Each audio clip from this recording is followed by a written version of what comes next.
Hey y'all, it's Annette. After visiting the Lorraine Motel, I knew I could not leave that experience at the museum doors. I needed more, not just emotion, more understanding. And one thing that stayed with me was seeing Stride Toward Freedom as part of one of the exhibits. Seeing that book there made me stop. It made me think, let me pick this up. Let me go deeper. Let me better understand what was behind the movement, the sacrifice, and the leadership I had just been learning about. So I did. And I'm so glad I picked it up because reading Stride Toward Freedom after visiting the National Civil Rights Museum made the whole experience feel even more real. So in this video, I want to share why I picked up the book, what it clarified for me, and why I think it still matters. First, why I picked up the book. I did not want my visit to Memphis to stay at the surface. When you walk through that museum, you feel the weight of history. You feel the courage. You feel the grief. And you also realize how easy it is for history to get reduced to a few speeches, a few quotes, and a few familiar names. But seeing Stride Toward Freedom in that exhibit made me want more than the simplified version. I wanted the fuller story. I wanted to understand what leadership looked like while it was happening, what people were risking, what families were carrying, what communities were building, and that is exactly what this book gave me. Second, what the book clarified. This book made it clear that the Montgomery Bus Boycott was not just a historic moment. It was organized, it was disciplined, it was sustained, and it was carried by ordinary Black people who made extraordinary sacrifices. That really stayed with me. But this was not a one-man story. This was a community story. This was people walking long distances to work, over 12 miles a day. People changing their routines, people staying committed day after day because they believed something had to change. And the book also made the cost feel personal, not just political, personal. Reading about the bombing of his home was one of those moments that really made me pause because Coretta and their baby were inside.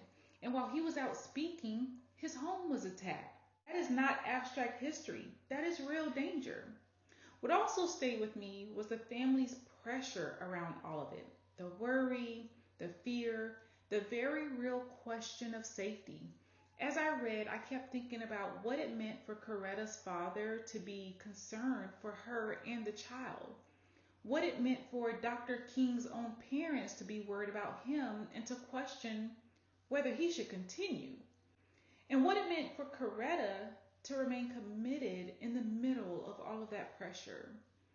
That part mattered to me because it reminds you that movements do not only test the leader, they test the family too. They test everybody connected to the work. And that gave me an even deeper respect for what was being carried behind the scenes. Another thing the book clarified for me was nonviolence. Not as weakness, not as silence, not as passivity, but as discipline, as restraint, as strategy, as a decision to stay grounded even while facing threats, intimidation, and violence. And that changed how I thought about it. Because when your home has been bombed, when your family is being threatened, when people around you are afraid and you still return to the message of peace and discipline, that takes a different kind of strength. And that is what this book shows. It shows that leadership was not polished, it was costly, it was pressured, it was human, and still there was clarity.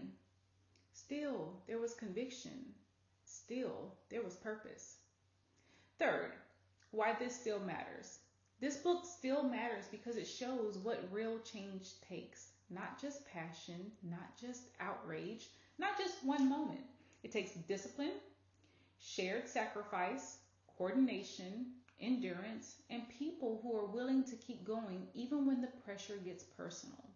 That is why this did not feel like a distant history lesson to me. It felt current, it felt human, it felt like a reminder that progress does not happen because people want it. It happens because people organize, sacrifice, and stay committed even when it costs them. And reading this book right after visiting the Lorraine Motel made all of that mean even more. Because I was not reading from a distance. I had just stood in that history. I had just walked through that museum. So for me, the museum opened my heart, but this book gave me a deeper understanding of the discipline, the danger, and the sacrifice behind the movement. My biggest takeaway is this. If you visit the National Civil Rights Museum, do not let that be the end of the experience. Let it lead you to the books. Let it lead you to the fuller story. Let it lead you to the people, the pressure, and the personal cost behind the moments we think we already know. Because sometimes an exhibit makes you stop, and then a book makes you stay. If you have read Stride Toward Freedom, or if you've visited the Lorraine Motel, tell me what stayed with you the most. Please move to the back of the bus.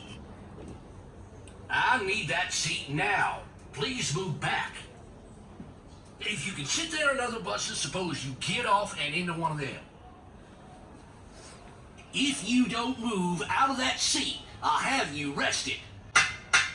Get up from there. In 1955, if you had not moved by this point, you would be arrested.